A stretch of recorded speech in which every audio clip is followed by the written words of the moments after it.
Students, welcome to career in action. लगन आपकी, advice हमारी। कैसे हैं आप सब? आई होप आप सभी अच्छे होंगे। This is Shilpa Saroj. आप मुझसे अगर इंस्टाग्राम पर जुड़ना चाहते हैं तो आप मुझे फॉलो कर सकते हैं। बाकी आप कैरियर इन एक्शन से अगर जुड़ना चाहते हैं तो आप फेसबुक पे और इंस्टाग्राम पे दोनों पे ही फॉलो कर सकते हैं। तो आज के वीडियो में हम बात करेंगे फंडामेंटल राइट्स के बारे में। ओके, सो इंडियन पॉलिटी में बहुत ही इंपॉर्टेंट है फंडामेंटल राइट्स। ओके, तो चलिए बढ़ते हैं। और जो सोर्स है वो एम लक्ष्मीकांत होगा, उसके थ्रू हम कवर करेंगे। सबसे पहले तो ये जान लीजिए कि क्यों फंडामेंटल राइट्स बहुत ज्यादा इंपॉर्टेंट है। ऐसा क्या है इसमें, जो भी इस कंट्री में रह रहे हैं इंडिया में, उन सारे को फंडामेंटल राइट्स के बारे में जानना बहुत ही जरूरी है। क्यों जरूरी है? Let suppose if a person get violated and the person is get suffering from higher pressure or higher authority, and he or she have no proper knowledge about their fundamental rights, so what should they will do? They can't do anything because they are not aware about their fundamental rights. If they have any knowledge or any idea about their fundamental rights, then they must go to higher authorities and they get justice. So that's why every people who lives in our country must know or must aware about their fundamental rights. So let's start why fundamental rights are so important. Let's see. So fundamental rights की अगर हम बात करें तो part third में ये exist करता है। ओके, हमारे संविधान में फंडामेंटल राइट्स हैं। सबसे पहले तो ये जानना जरूरी है कि कॉन्स्टिट्यूशन क्या है, संविधान क्या है। देखिए, संविधान जो है बहुत सारे कंट्रियों से मिलके एक रिटन कॉन्स्टिट्यूशन हमारे इंडिया में इसको बनाया गया। किन किन के फादर किसे कहा जाता है? फादर ऑफ कॉन्स्टिट्यूशन कौन है? बी आर अम्बेडकर, बाबा साहब भीमराव अम्बेडकर, इनके फादर कहे जाते हैं। ओके, क्योंकि इनका बहुत ही बड़ा हाथ था कॉन्स्टिट्यूशन बनाने में। तो हम ये देख रहे थे कि कॉन्स्टिट्यूशन में फंडामेंटल राइट्स मेंशन है। कहाँ पे मेंशन है, कौन से आर्टिकल आते हैं इसमें, ये सारी चीजें हम देखेंगे क्योंकि एग्जाम में यहीं से क्वेश्चन आते हैं। Okay, alright. तो पार्ट थर्ड में अब हम देखेंगे सब्जेक्ट। सब्जेक्ट हमारा क्या है? सब्जेक्ट हमारा यही है, फंडामेंटल राइट्स। ओके, शॉर्ट में लिखते हो फंडामेंटल राइट्स। अब हम बात करेंगे आर्टिकल्स। तो कौन से आर्टिकल्स में ये मेंशन है? तो याद रखिएगा 12 से 35। ओके, 12 to 35 के अंडर में आपके फंडामेंटल राइट्स आ जाएंगे। और अगर आपसे पूछता है कि कौन से पार्ट में है तो आप बताओगे थर्ड पार्ट में। ओके, सो ये हो गया सबसे बेसिक चीज। तो पहले ये क्वेश्चन यहाँ से, एक क्वेश्चन यहाँ से आता है और एक क्वेश्चन यहाँ से आता है। क्वेश्चन में ये पूछता है कि कौन से पार्ट में, तो नॉर्मल आप थर्ड लगाओगे। और पूछता है कि कौन से आर्टिकल्स के अंडर आपका फंडामेंटल राइट्स एग्जिस्ट करता है, आता है, तो आप 12 से 35 लगाओगे। इस बीच में जो भी फंडामेंटल राइट्स हैं वो सारे आपके इसके अंडर में आ जाएंगे। ओके, सो आगे बढ़ने से पहले कुछ इंपॉर्टेंट फैक्ट्स हैं, वो आप देख लो एक बार। एग्जाम में यहाँ से क्वेश्चन आते हैं कि part third of the constitution is describe as Magna Carta of India. Okay, यहाँ से क्वेश्चन ये आता है कि मैग्ना कार्टा ऑफ इंडिया किसे कहा जाता है? So part third of the constitution यानी फंडामेंटल राइट्स को। ओके, क्यों कहा जाता है? क्योंकि ये प्रोटेक्ट किया गया है कॉन्स्टिट्यूशन के द्वारा। Fundamental rights are protected under the constitution. Okay, दूसरा क्या है कि एलोबरेट एंड जस्टिसेबल, यानी फंडामेंटल राइट्स जो है वो काफी ज्यादा एलोबरेट है in comparison to other constitution of the world. Okay, यानी पूरे वर्ल्ड में उनका जितना भी कॉन्स्टिट्यूशन है, जैसे कि स्पेशली आप यूएसए ले लो, अमेरिका का कॉन्स्टिट्यूशन है, तो सारे ही कॉन्स्टिट्यूशन के पूरे वर्ल्ड के हमारा जो कॉन्स्टिट्यूशन है वो बहुत ही ज्यादा एलोबरेट है और पहली बात रिटन कॉन्स्टिट्यूशन है। ओके, और फंडामेंटल राइट्स की अगर बात करें तो काफी ज्यादा एलोबरेटिव है। Okay, in comparison to other constitution of the world. Okay, and it is also justiciable in nature. यहां से एक क्वेश्चन तो पक्का है आपका एग्जाम में आना ही है, कोई नहीं रोक सकता। क्या है? देखिए, यहीं पे आपको बता दे रही हूँ। पहला है फंडामेंटल राइट्स, तो याद रखिएगा ये जस्टिसेबल इन नेचर है। अब आप सोच रहे हैं जस्टिसेबल क्या है? जस्टिसेबल मतलब जो जस्टिफाई किया जा सके, यानी आप कोर्ट पे जा सकते हो, कोर्ट में जा सकते हो। मतलब अगर आपके फंडामेंटल राइट्स का उल्लंघन होता है, वायलेशन होता है, तो आप कोर्ट में जा सकते हो जस्टिस के लिए। Okay, so this is known as fundamental rights. तो आप जस्टिसेबल इन नेचर है, तो एग्जाम में ये पूछता है कि क्या fundamental right justiciable in nature है या नहीं है। तो आपको यहाँ पता होगा, कोई कंफ्यूजन नहीं है, इजिली आप लगा दोगे। याद रखिएगा डीपीएसपी। अब आप सोचोगे डीपीएसपी क्या है, तो directive principle of state policies. Okay, एक ये हो गया और एक हो गया आपका फंडामेंटल ड्यूटीज। ऑलराइट, सो ये दोनों जो है वो जस्टिसेबल इन नेचर नहीं है, तो याद रखिएगा not justiciable in nature. Okay, अब क्यों ऐसा है, देखिए directive principle of state policy जो है और फंडामेंटल ड्यूटीज जो हैं इसको ऐड किया गया है कॉन्स्टिट्यूशन में। तो ऐड जब किया गया है तो ये जस्टिसेबल इन नेचर नहीं, यानी इसका अगर उल्लंघन होता है, इस दोनों का अगर उल्लंघन होता है तो आप कोर्ट के पास नहीं जा सकते। ओके, क्योंकि फंडामेंटल ड्यूटीज जो है वो हमारे स्टेट जो है इम्पोज कर सकता है कि हमें कोई जोर जबरदस्ती नहीं कर सकता। चीजें दी गई हैं, 11 फंडामेंटल ड्यूटीज हैं जो कि हमें फॉलो करनी है। It up to you whether you are following और not. So this is the basic difference between the fundamental rights DPSP and fundamental duties. okay, तो याद रखिएगा सिर्फ एक जो है फंडामेंटल राइट्स ही आपका जस्टिसेबल इन नेचर है, बाकी जो दो है वो नॉन जस्टिसेबल इन नेचर है। ऑलराइट, यहां से एक क्वेश्चन आपका कंफर्म है, पक्का है, आना है एग्जाम में। ओके, देखिए क्या कि fundamental rights are protected by the constitution. तो कॉन्स्टिट्यूशन के द्वारा फंडामेंटल राइट्स जो है वो आपका प्रोटेक्टेड है, मतलब कि अगर कोई उल्लंघन करता है फंडामेंटल राइट्स का तो आप बिल्कुल उसके पास जस्टिस आप ले सकते हो। ओके, क्योंकि प्रोटेक्ट किया गया। इसका अगर उल्लंघन होगा किसी के भी फंडामेंटल राइट्स के, अगर उल्लंघन होगा किसी भी इंसान का, तो he get justice. Okay, next is without any discrimination, यानी कि fundamental rights are guaranteed by the constitution to all the person without any discrimination, यानी कोई भी डिस्क्रिमिनेशन नहीं करेगा। क्या कॉन्स्टिट्यूशन जो है सबको बराबर रखता है और किसी भी तरीके का भेदभाव नहीं करेगा। If we talk about the fundamental rights, यानी सबको बराबर फंडामेंटल राइट्स प्रोवाइड किए गए हैं, दिए गए हैं कॉन्स्टिट्यूशन में। ओके, आगे क्या देखेंगे, आगे देखते हैं कि कौन कौन से राइट्स हैं। ओके, फटाफट देखेंगे, जल्दी देखेंगे। So students, if you talk about the fundamental rights, the very first question comes in your mind that how many fundamental rights are there in our constitution. So basically, originally there are 7 fundamental rights which is mentioned in Constitution, but at presently there are only 6 fundamental rights. Okay, so originally तो 7 fundamental rights जो Constitution में हमारे थे, लेकिन अभी present की बात करें तो अभी 6 fundamental rights है। तो कौन कौन से fundamental rights देख लेते हैं हम एक बार। तो बेसिक से है, बिल्कुल इंट्रोडक्शन है, बहुत ही ध्यान से देखिएगा, बहुत ही इजी है।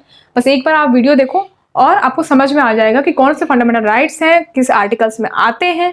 If any problem comes in your mind then please comment in the comment box, we will surely reach to you. Okay, so पहला जो हमारा फंडामेंटल राइट्स है, राइट टू इक्वलिटी। ओके, जो कहाँ से है, सो आर्टिकल 14 से 18 तक आपके राइट टू इक्वलिटी आ जाएगा, यानी कि जितने भी इक्वलिटी की बात करते हैं वो आर्टिकल 14 से 18 तक एग्जिस्ट करते हैं। ओके, सो ये याद हो गया, पहला हो गया right to equality. Next is right to freedom. Okay, यानी फ्रीडम की बात करता है, फ्रीडम के रिलेटेड जितने भी राइट्स हैं वो किस में आ जाएंगे, 19 से 22 तक। ओके, याद रहेगा। तो राइट टू फ्रीडम कहाँ से है, 19 से लेके 22 आर्टिकल तक आपका राइट टू फ्रीडम है। Okay, alright. Third is right against exploitation, ये कहाँ है, याद रखिएगा। तो 2 ही आर्टिकल में है, 23 और 24। तो ये तो बहुत इजी है, ये क्वेश्चन यहाँ से आते हैं काफी कि राइट अगेंस्ट एक्सप्लॉयटेशन पूछता है। तो आर्टिकल 23 और 24 में राइट अगेंस्ट एक्सप्लॉयटेशन की बात की गई है, याद रखिएगा। Next is right to freedom of religion, याद रखिएगा, इंपॉर्टेंट है, आर्टिकल 25 से 28 तक। Okay, alright. So right to freedom of religion जो है वो आर्टिकल 25 से 28 तक दिया गया है, यानी रिलीजन यानी कि धर्म की बात करता है, धर्म की आजादी है, राइट टू फ्रीडम है, सबको अपना अपना धर्म मानने की आजादी है, कोई जोर जबरदस्ती नहीं है इसमें। ओके, सो आर्टिकल 25 से 28 तक दिया गया है। ओके, कॉन्स्टिट्यूशन में। Next is cultural and educational right. Okay, cultural and educational right जो है आर्टिकल 29 से आर्टिकल 30 तक दिया हुआ है, इंपॉर्टेंट है, याद रखिएगा। कल्चरल एजुकेशनल राइट आर्टिकल 29 से 30 तक है। Okay, next is 6 number right to property. अब यहाँ पे क्या इंपॉर्टेंट है, बहुत ही ज्यादा इंपॉर्टेंट क्वेश्चन है ये। क्यों इंपॉर्टेंट है कि राइट टू प्रॉपर्टी जो है आपका आर्टिकल 31 में था पहले, अब क्या किया गया, इसको जो है रिमूव कर दिया गया, यहाँ से इसको डिलीट कर दिया गया। कौन से अमेंडमेंट करके, यानी संशोधन किया गया 44th constitutional amendment act 1978। Okay, यानी कि 44th कॉन्स्टिट्यूशनल अमेंडमेंट एक्ट 1978 को लाके इन्होंने क्या किया, राइट टू प्रॉपर्टी को डिलीट कर दिया और इसको कहाँ शिफ्ट कर दिया, इसको शिफ्ट कर दिया गया कहाँ, पार्ट 12 में। ओके, पार्ट 12 में ऐड कर दिया गया और कौन से आर्टिकल के अंदर इसको ऐड किया गया, 300A।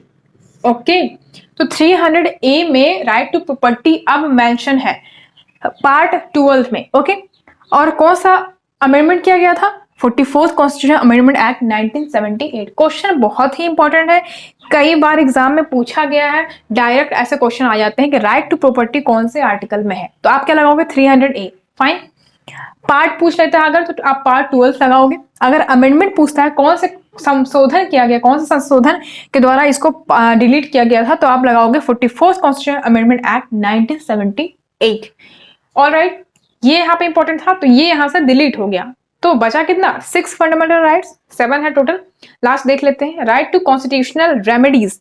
ये बहुत ही इंपॉर्टेंट है, ये वाला राइट टू कॉन्स्टिट्यूशनल रेमेडीज कौन से आर्टिकल में है? याद रखिएगा, आर्टिकल 32।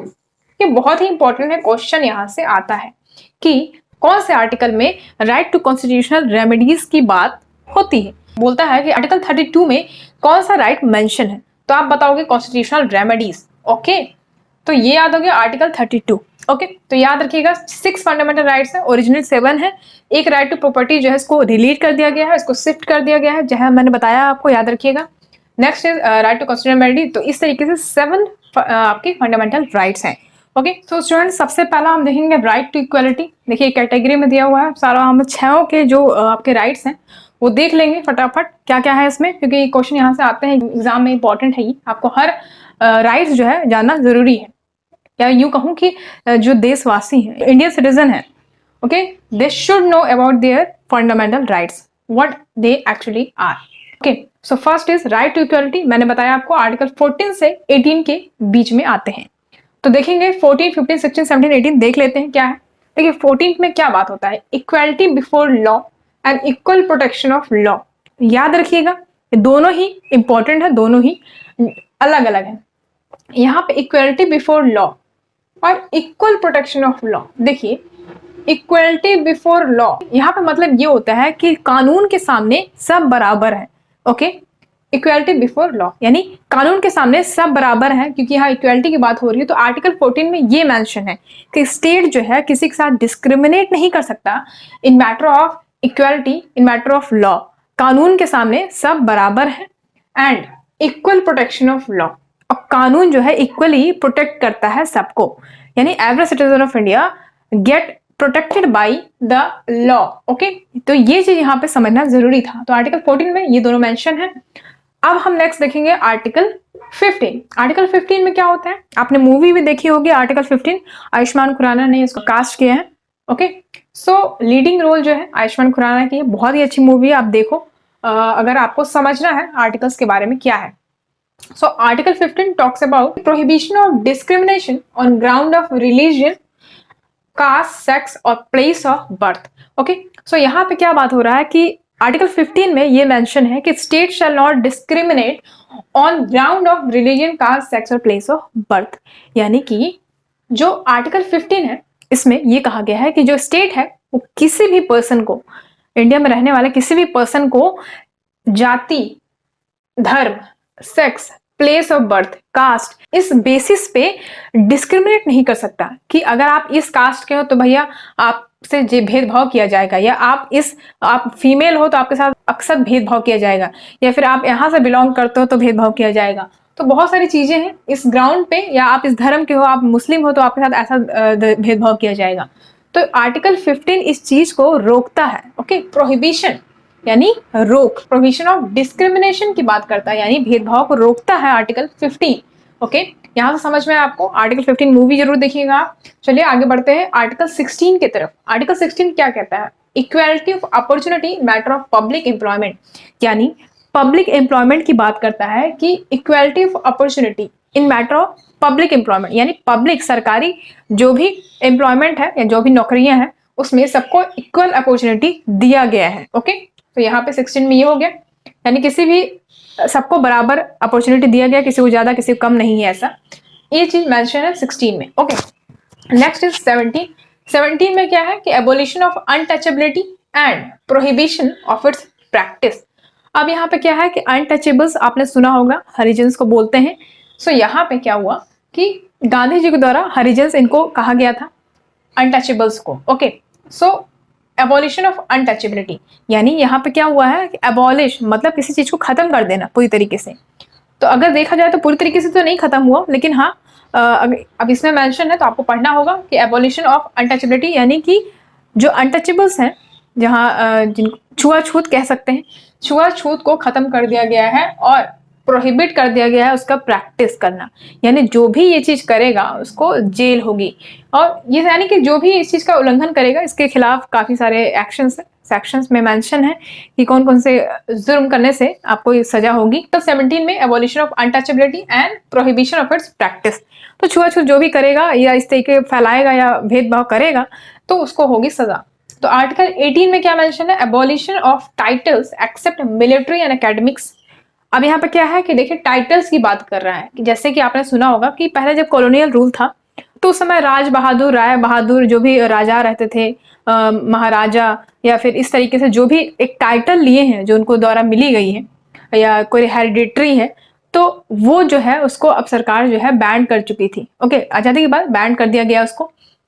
ओके, क्योंकि वो जो है कॉलोनियल के द्वारा एक दिया गया है, सो उसको बैन कर दिया गया। अब किसी भी तरीके से ये टाइटल्स कोई नहीं ले सकता। ओके, स्टेट या किसी को भी सम्मानित नहीं कर सकते इससे। अब बात यहाँ पे आता है कि भारत रत्न, पद्मश्री, पद्म विभूषण, तो ये टाइटल्स के अंडर में नहीं आएगा, ये टाइटल के दायरे में नहीं आएगा, ये उसका उल्लंघन नहीं करता है आर्टिकल 18 का। ये जो है आप एक तरीके से सम्मान किया जा रहा है। ओके, कोई टाइटल्स नहीं दिया जा रहा है यहाँ पे।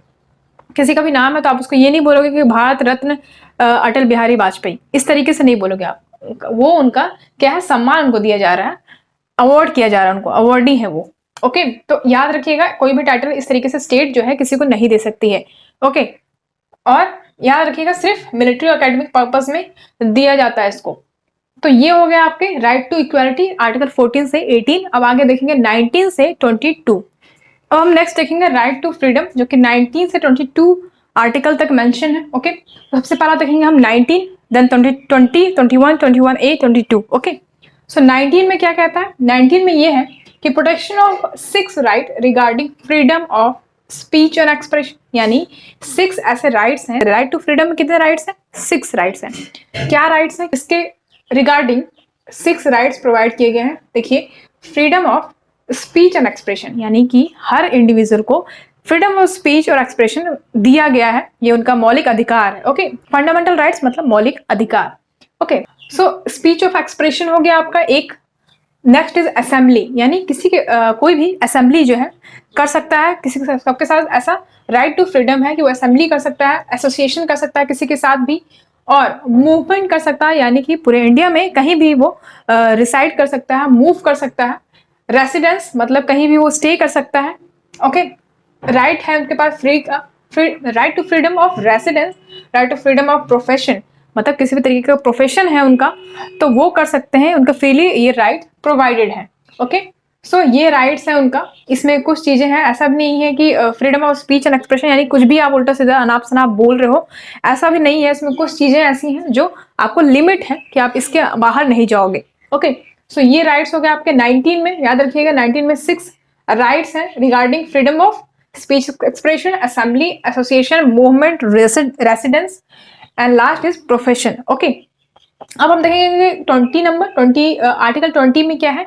Article 20 is very important from the perspective of exam. Okay, why, because it talks about the protection in respect of conviction for offences.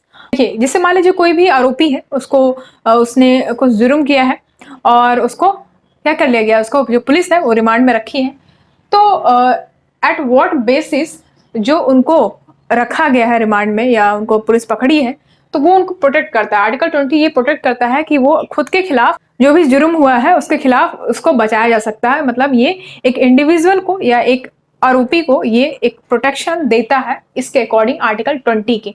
Okay, तो आर्टिकल 21 की बात करेंगे। आर्टिकल 21 में क्या है, protection of life and personal liberty. ये बहुत ही इंपॉर्टेंट है, कई बार एग्जाम में यहाँ से क्वेश्चन पूछे गए हैं आर्टिकल 21 में। क्यों इंपॉर्टेंट है, क्योंकि यहाँ पे प्रोटेक्शन ऑफ लाइफ की बात करती है और पर्सनल लिबर्टी की बात करती है, यानी कि हर इंसान को राइट टू प्राइवेसी है, पर्सनल लाइफ में कोई उसमें इंटरफेयर ना करे, उसकी ये आज़ादी है।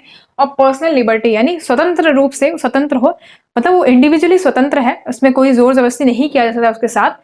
तो हर इंसान के लाइफ में पर्सनल लिबर्टी जरूरी है और होनी भी चाहिए, कोई इसमें इंटरफेयर नहीं कर सकता। और प्रोटेक्शन ऑफ लाइफ मतलब अच्छा पानी, अच्छा इन्वायरमेंट उसको चाहिए, ये जरूरी है और ये उसका राइट है, राइट टू फ्रीडम है। ओके, ये से कोई छीन नहीं सकता। तो ये हो गया आपका आर्टिकल 21 में मेंशन। अब हम आर्टिकल 21 का ए देखेंगे, ये बहुत ही इंपॉर्टेंट एग्जाम में कई बार पूछा गया है। देखिए आर्टिकल 21 के ए में क्या है कि राइट टू एलिमेंट्री एजुकेशन। अब यहाँ पे right to elementary education, article 21 का ए की बात करें तो right to elementary education.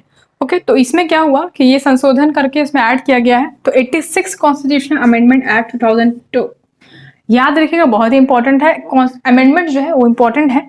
86 constitutional amendment act 2002 का संशोधन करके ये जो है राइट टू एलिमेंट्री एजुकेशन इसमें ऐड किया गया।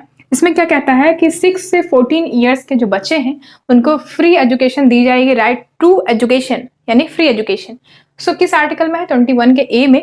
ये एजुकेशन फॉर ऑल को प्रोत्साहित करता है, बहुत ही ज्यादा अच्छा, मतलब ये एक राइट था, राइट टू एलिमेंट्री एजुकेशन बहुत ही इंपॉर्टेंट है और बहुत ही अच्छा, बहुत ही ग्रोथ करने वाला ये एक राइट है, बहुत ही इंपॉर्टेंट है। ओके, आर्टिकल 22 में क्या है? आर्टिकल 22 में protection against arrest and detention in certain cases. तो यहाँ पे क्या होता है कि सर्टेन केसेस में, जो भी केसेस आते हैं ऑफेंसेस से लेके, प्रोटेक्शन की बात करता है या सर्टेन केसेस में प्रोटेक्ट करता है अगेंस्ट अरेस्ट और डिटेंशन के केस में। ओके, तो स्टूडेंट्स अब हम देखेंगे थर्ड नंबर। थर्ड क्या है? Right against exploitation. जैसे कि मैंने आपको बताया था 23rd और 24th, ओके 23 में और 24th में राइट अगेंस्ट एक्सप्लॉयटेशन की बात होती है। क्या है देखते हैं। आर्टिकल 23 में यह है कि prohibition of traffic in human beings and force labour. तो आपने देखा होगा कि ह्यूमन ट्रैफिकिंग होती है, यानी जो इंसान है उनका व्यापार होता है, उनका जो उनको बेच दिया जाता है, लोगों को, इंसान को बेच दिया जाता है, ह्यूमन बींग्स को बेच दिया जाता है, लड़कियों को बेचा जाता है, देखा होगा आपने, है ना। तो शरीर का व्यापार करते हैं लोग। तो prohibition of traffic in human beings and force labour. तो जो फोर्स लेबर क्या होता है कि जो लेबर होते हैं उनको जबरदस्ती काम करवाया जाता है, तो इस तरीके से उनको बेच दिया जाता है। जो होते हैं बच्चे, सबको बेच दिया जाता है, बच्चे या इंसान है या सबको बेच के पैसे यहाँ से कलेक्ट किए जाते हैं। तो ये चीज प्रोहिबिट है ना, ट्रैफिकिंग करना। आर्टिकल 23 में ये चीज मेंशन है। आर्टिकल 24 में क्या बात होती है कि prohibition of employment of children in factories. तो फैक्ट्रीज में देखा होगा आपने कि छोटे छोटे बच्चे काम करते हैं, तो वो चीज प्रोहिबिट है, वो चीज मनाही है। सो आर्टिकल 24 ये बात करता है कि 14 साल के उम्र के नीचे के जितने भी बच्चे हैं उनको मतलब हैजर्डियस वर्क करने के लिए प्रोहिबिट करता है, मतलब रोकता है। या कोई भी चिमनीज या फैक्ट्रीज देखा होगा आपने, केमिकल फैक्ट्रीज या कांच की फैक्ट्रीज, तो उसमें जो बच्चे हैं वो काम करते हैं, तो वो एक तरीके से जोर जबरदस्ती का काम होता है। पैसे कमाने के लिए उन लोगों को कोई ऑप्शन नहीं बचता है, तो वो चीज जो है एक अपराध है एक तरीके से। सो वो नहीं कर सकते। लेकिन अगर 14 साल के कम के बच्चे हैं, अगर वो हैजर्डियस काम नहीं है, तो उसके लिए अलाउ है कि वो काम कर सकते हैं। ओके, सो ये हो गया। अब नेक्स्ट हम देखेंगे क्या, fourth number, that is right to freedom of religion.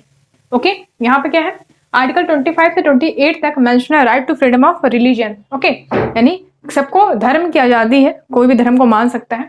तो आर्टिकल 25 देखेंगे हम। आर्टिकल 25 में क्या है, freedom of conscience and free profession, practice and propagation of religion.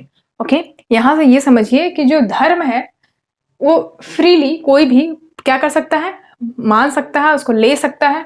Okay, practice कर सकता है, प्रोपगेट कर सकता है, प्रचार कर सकता है, प्रसार कर सकता है और अपना सकता है। ओके, ये आजादी है उसको, एक इंडिविजुअल को, कोई इसके साथ जोर जबरदस्ती नहीं कर सकता इस बेसिस पे।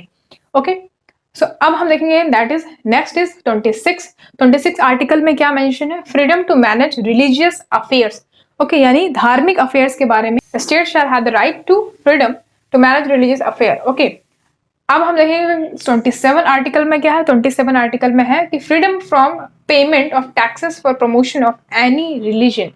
मतलब कोई भी धर्म से है अगर हो, आप धर्म के नाम पे आप किसी से भी जोर जबरदस्ती करके टैक्स नहीं वसूल सकते। सो इस चीज की फ्रीडम है, freedom from payment of taxes for promotion of any religion. किसी भी धर्म को प्रमोट करना है, उसके प्रमोशन के लिए आप टैक्स लो किसी से, तो ये वर्जित है। ओके, आर्टिकल 28 में क्या है, article 28 freedom from attending religious instruction और worship in certain educational institution. मतलब जैसे कि आप देखा होगा कि सर्टेन एजुकेशनल इंस्टीट्यूशन में क्या होता है कि रिलीजियस इंस्ट्रक्शन दिए जाते हैं, तो उसका राइट है It's up to you whether you want to do or not. Okay, freedom from attending religious instruction or worship in certain educational institution.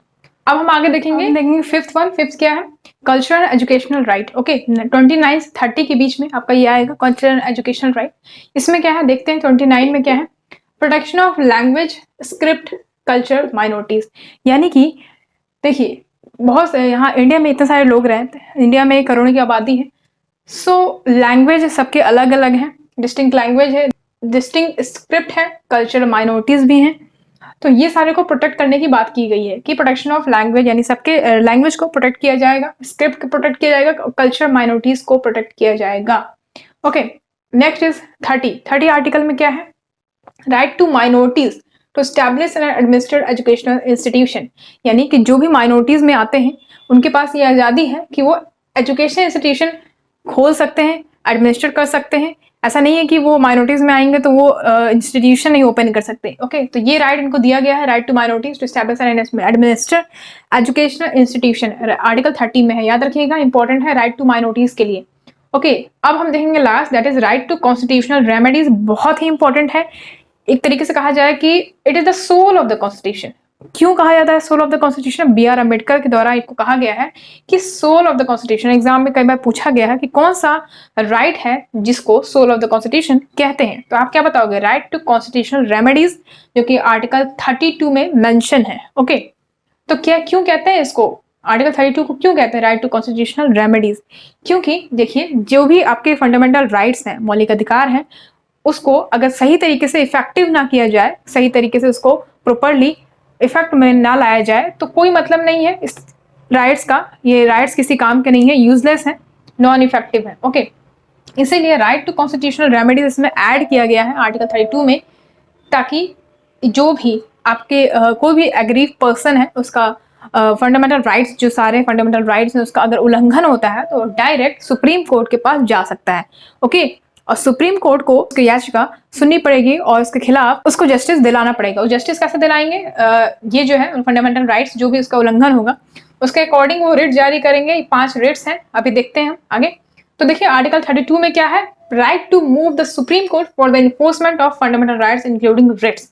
तो मतलब कि यहाँ पे क्या है कि कोई भी एग्री पर्सन या कोई भी इंडिविजुअल के पास ये राइट है कि वो डायरेक्ट सुप्रीम कोर्ट के पास जा सकता है. अब अगर उसके फंडामेंटल राइट्स का उल्लंघन हुआ है किसी भी तरीके से तो वो डायरेक्ट सुप्रीम कोर्ट को अप्रोच कर सकता है. तो सुप्रीम कोर्ट क्या करेगा कि रिट इशू करेगा. रिट में क्या क्या आ जाएंगे? 5 रिट्स है, बहुत इंपॉर्टेंट है, इसको मैं अलग लेक्चर में लेके आऊंगी. तो उसमें 5 रिट्स के बारे में बात करेंगे. फिलहाल अभी जल्दी से देख लीजिए आप क्या रिट्स हैं. पहला है habeas corpus, second is mandamus, third is prohibition, and fourth is certiorari, and fifth is quo warranto. तो ये सारे रिट्स हैं. ये जो रिट है ये सुप्रीम कोर्ट या हाई कोर्ट जारी करती है. ओके, और इसके अकॉर्डिंग आपको जस्टिस मिलता है, ये जस्टिस दिलाती है. ओके, तो इसलिए ये इंपॉर्टेंट है article 32. Okay, soul of the constitution कहते हैं, बी आर अम्बेडकर के द्वारा कहा गया है. सो ये हो गए आपके फंडामेंटल राइट्स. ओके, याद रखिएगा किस आर्टिकल में है, आर्टिकल 12 से 35 तक आपका मेंशन है, पार्ट 3 में. इंपॉर्टेंट है, क्या क्या चीजें मैंने बताई एक बार आप उसको देख लीजिएगा, बहुत इंपॉर्टेंट है. अगर चाहे तो आप इसको नोट्स में लिख सकते हैं, आपको बहुत ही इफेक्टिव होगा एग्जाम के लिए. ओके, अगर आपको लगता है कि ये वीडियो यूजफुल है आपके लिए तो आप जरूर कमेंट में करें कि आपको नेक्स्ट टॉपिक कौन सा पढ़ना है. आज के लिए इतना ही, मिलते हैं अगले वीडियो में, तब तक के लिए अपना ध्यान रखिए. Thank you so much for watching.